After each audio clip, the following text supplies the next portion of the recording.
Audi has hit the road with a new TT. Though it's now in its third generation, it still features the trademark roofline and flared wheel arches.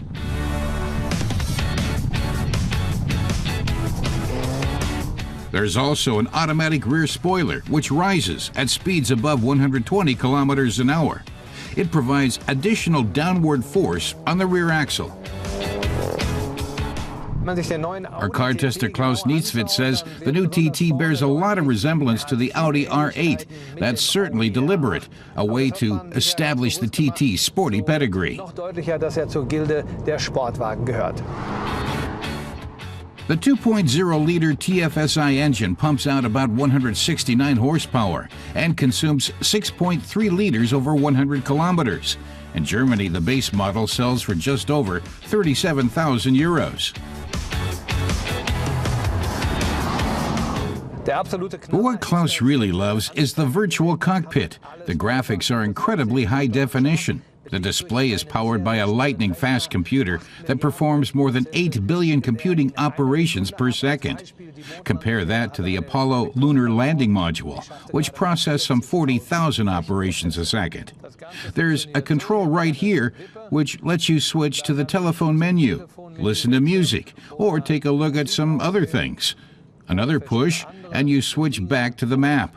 And it's all adjustable. Push on the View button, and you can increase or decrease the size of the speedometer and RPM gauge.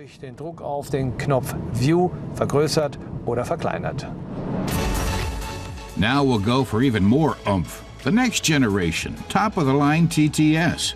It delivers about 228 horsepower, 59 more than the regular TT. That performance boost commands a premium price, 49,000 euros and up in Germany. That gets you more than a third letter on the rear.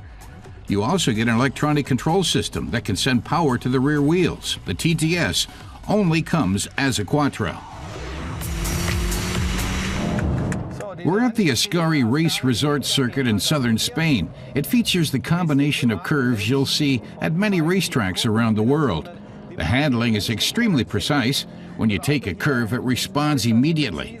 Now we're moving into a hairpin turn. They're tricky because it's pretty easy to lose control, but the TTS handles it beautifully. Perfect.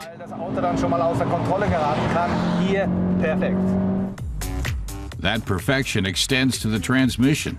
The 6-speed S-tronic dual clutch is identical to Volkswagen's DSG. It's precise and shifts through all 6 gears lightning fast, with no noticeable interruption of power. That makes for a very smooth acceleration indeed. Klaus says it revs up to the red line of about 6,800 RPM, and then it's time to shift. So this S-tronic 6-speed transmission is perfectly calibrated to the engine. Now for a few final curves. It's too bad the test is done. Klaus's verdict? This here is a true sports car. But which TT should you go for? Is the straight TT good enough? Or do you really need the souped-up TTS?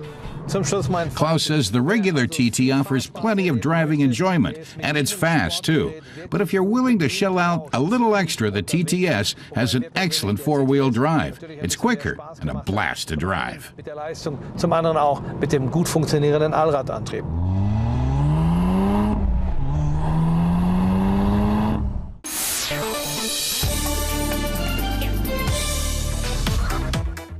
The Intermot Motorcycle Fair is celebrating its 50th anniversary, and BMW Motorrad was there with 3 world premieres: a Roadster, a Sport Tourer, and a super sports bike. BMW's Motorrad Stefan Schaller says road safety was the main theme this year, and that's also the focus of these 3 premieres. First up, the Roadster R1200R. It's a snappy performer with an equally appealing design. Edgar Heinrich says BMW wanted the bike to be brawny in front and light and short in the back. That meant using the regular engine, but leaving out the telelever front end. The front is very narrow, and the cooler is fitted behind the fork, making for that brawny look. Und dadurch ergibt sich eine sehr versammelte, bullige Proportion. Their second premiere, a touring machine. And because the R1200 RS also packs a punch, BMW is calling it a sports tourer.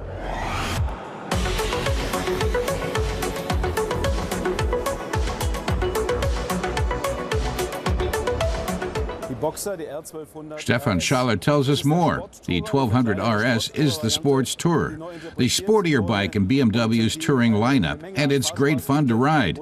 The Boxer engine, half-shell fairing, and seating position make for a comfortable long-distance ride, but it also offers excellent safety and advanced chassis technology. And last but not least, the star, the sporty S1000RR.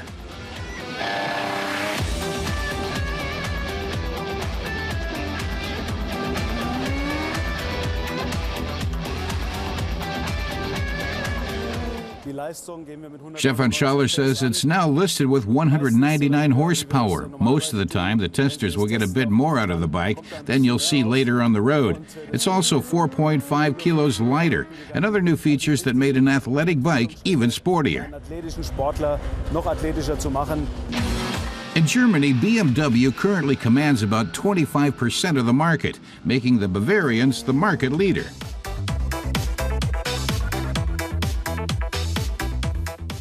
Reason enough for BMW to launch its new urban mobility strategy.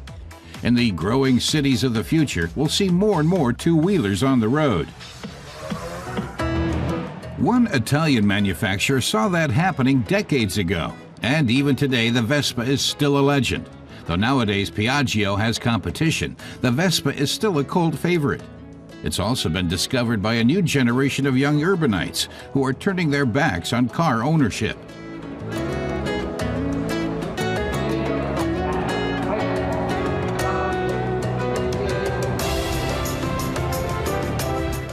But it's not all two-wheelers. Quadro is also here with their scooter, which has two wheels in front. They say it offers more stability and security. Udo Dobner of Motorsport Accessoires says that the advantage is that two wheels in front give you more contact with the road. That helps prevent slippage or skids at the front. That won't happen with two wheels. So a less experienced driver will feel much safer on the road, and the bike will be a lot more stable in the curves.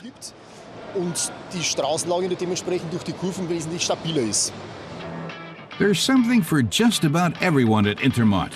Europe's largest motorcycle publication let readers pick their favorite motorbike. One contender, Austrian manufacturer KTM, with its 1290 Super Duke R. And then there's Ducati, of course. The Ducati 916 is an icon, a motorcycle designed as a pure sports machine. You either love it or hate it for its refusal to compromise. But indifference isn't an option. But it was a true classic that took top honors. The Honda 754's combination of technology, performance, good looks, and moderate price has made it the dream of motorcycle owners the world over. It's got fans everywhere, from the US to Asia to Europe.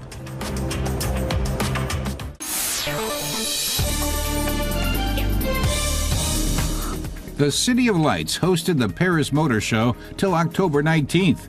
Volkswagen presented its sports version of the fuel-efficient XL1. The concept car is powered by a 147-kilowatt two-cylinder engine by Ducati, a motorcycle engine that's only slightly modified. It has a top speed rated at 270 kilometers per hour and revs up to 11,000 RPMs. Infiniti unveiled an extraordinary concept car at the Paris Motor Show, the 5-meter-long Q80 Inspiration, a luxury sedan with rear-hinged doors at the back, which open to reveal 4 bucket seats, and the concept's premium ambitions. Its hybrid powertrain puts out 558 horsepower, while sipping just 5.5 liters of fuel per 100 kilometers. But there's no saying whether Infiniti will produce a road-going version.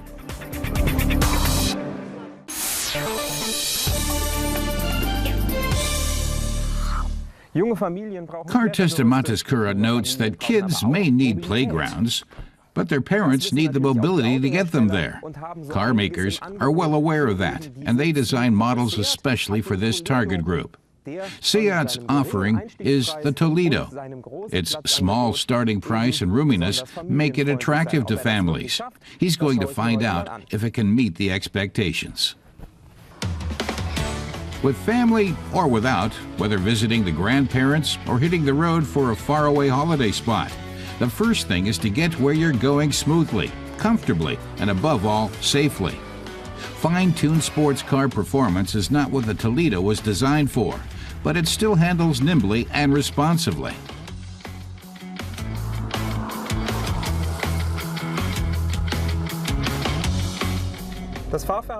Mattes judges the Toledo's handling as suitable for family driving. In other words, quite neutral. He has no real complaints. He would have liked more than a 5-speed transmission, but the car maker had to cut corners somewhere. Before you can chauffeur the kids all over town, you have to get them into the car. So Mattes found a way to test how easy it is to get in and out of the Toledo.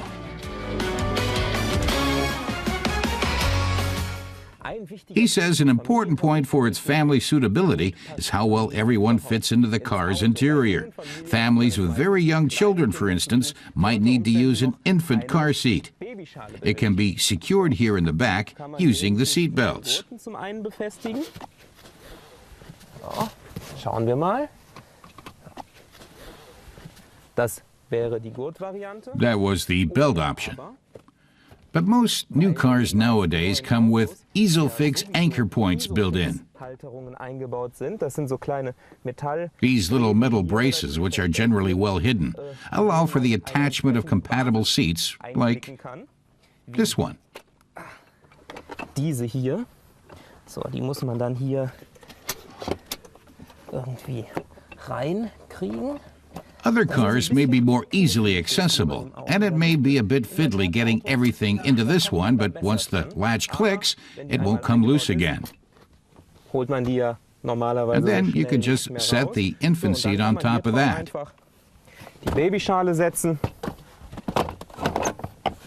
It all looks relatively straightforward and simple. But if someone's riding in front who happens to be very big and has to push the seat all the way back, it can get rather tight. It's not quite as easy to get the baby seat in or out, but it's doable. Back on the road, we can concentrate on the engine. Its 77 kilowatts take the Toledo from 0 to 100 kilometers per hour in 10.4 seconds. The factory rates fuel consumption at a thrifty 4 liters of diesel per 100 kilometers. The Style for You equipment package, including a GPS system, special paint, and rims, pushes the price up to just over 24,000 euros in Germany. And the interior? Mattes scratches the surface and hears hard plastic all around, but then a family man could see that as desirable. Children and messes of every imaginable kind go together, and plastic is easy to clean.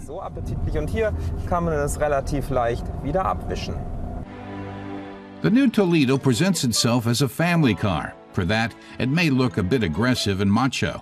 The contours and the trunk don't quite fit the typical family car image.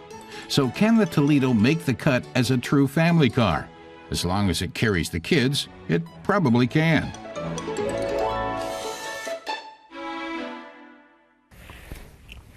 Mattes realizes that it's not always about the kids alone. Sometimes they come with accessories that have to be stowed. Often the first advice parents hear when shopping for a new car is, buy a station wagon. But the Seat Toledo's spacious trunk has no problems taking a whole baby carriage, and whatever groceries or other provisions might have to go on top. Wenn man möchte, kann man das jetzt auch noch stapeln. So. Und dann kann man auch noch einkaufen gehen. So parents aren't necessarily doomed to be station wagon drivers. Mattes says with a base price of 14,000 euros, the Toledo is a good deal for a young family on a budget. But if you'd like a few extras, the smart seats, the smart sat nav, the smart stripes on the dash, you're going to have to pay more. The model he tested goes for over 23,000 euros, which is nearly half as much again. Und das ist natürlich eine andere Hausnummer. In the end, it's up to the car shopper to decide whether they need a station wagon or which options. But overall, Matas is impressed by what the Toledo has to offer a family.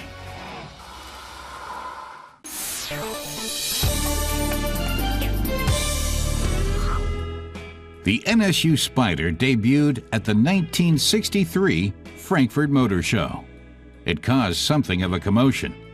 NSU announced it would start production within a year, with a planned 3,000 to 5,000 units annually. Loving attention to detail made it an instant classic. The Spider listed at an impressive 8,500 Deutschmarks, or some 4,200 euros. But once the initial uproar had died down, the two-seater convertible was widely ignored by the German market. After months of delay, in September 1964, NSU raffled off the first one off the assembly line to an employee.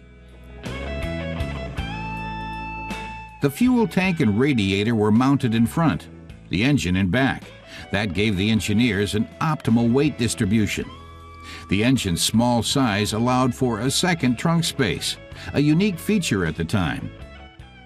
Humming underneath, almost like a turbine, was the 50-horsepower Wankel engine.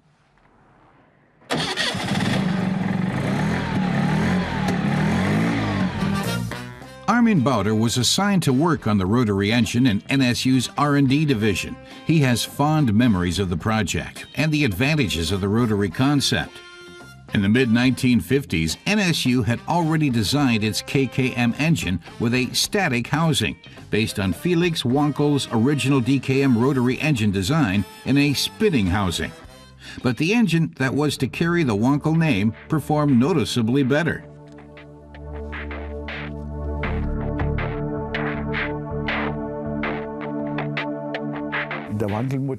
Armin Bauder explains that the virtue of the Wankel engine is its smooth circular motion. In a reciprocating piston engine, the movement carries over to the entire vehicle. That was the charm of the rotary engine. You couldn't feel the vibration. You just set out, and the engine purred along like an electric motor. The lower combustion pressure resulted in more efficient performance. Plus, at the time, reciprocating pistons were somewhat weaker than they are now. That was another key selling point for the rotary piston.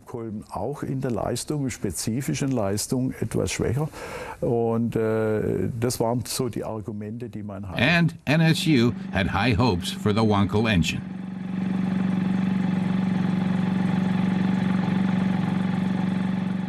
Armin Bauder remembers it well. The designer suggested building a roadster with it. Because the engine was so small, it could be rear-mounted. So the car would have trunk space in front and room for another storage space over the engine and back. That's the design Spider went ahead with. It was the first car that went into series production with a Wankel engine. The engine was extremely high revving and, compared to other small engines, very smooth. Revolutions above 6,000 per minute were no problem from the mechanical standpoint. But over longer periods, the cooling system couldn't keep up. The Spider could run from 0 to 100 kilometers per hour in 14.5 seconds. Unlike the NSU RO80, the Spider had a 500cc single-rotor Wankel engine with fuel consumption rated at 10 liters per 100 kilometers. It all seemed so promising. NSU set out to write automotive history. But it just didn't work. The apex seals on the combustion chambers kept wearing out. For some time, NSU was very obliging when it came to fixing the many problems, but the car's image suffered. The original goal of 5,000 Spiders per year soon proved utopian. In the first year of production, NSU sold only 151 units. By comparison, 1965 was a good year, with 923 sales. By the time the production was halted in 1967, only 2,375 Spiders had been sold. Today, it's a rarity, and the fact that it's the world's first series-produced car with a Wankel engine makes the Spider a highly sought-after collector's item. A good-condition Spider will put a serious dent in your bank account. Restoring a Spider can easily exceed the cost of a new car. Tracking down parts is like a treasure hunt, with no guarantee you'll ever find what you're looking for. Only about 450 Spiders still exist today.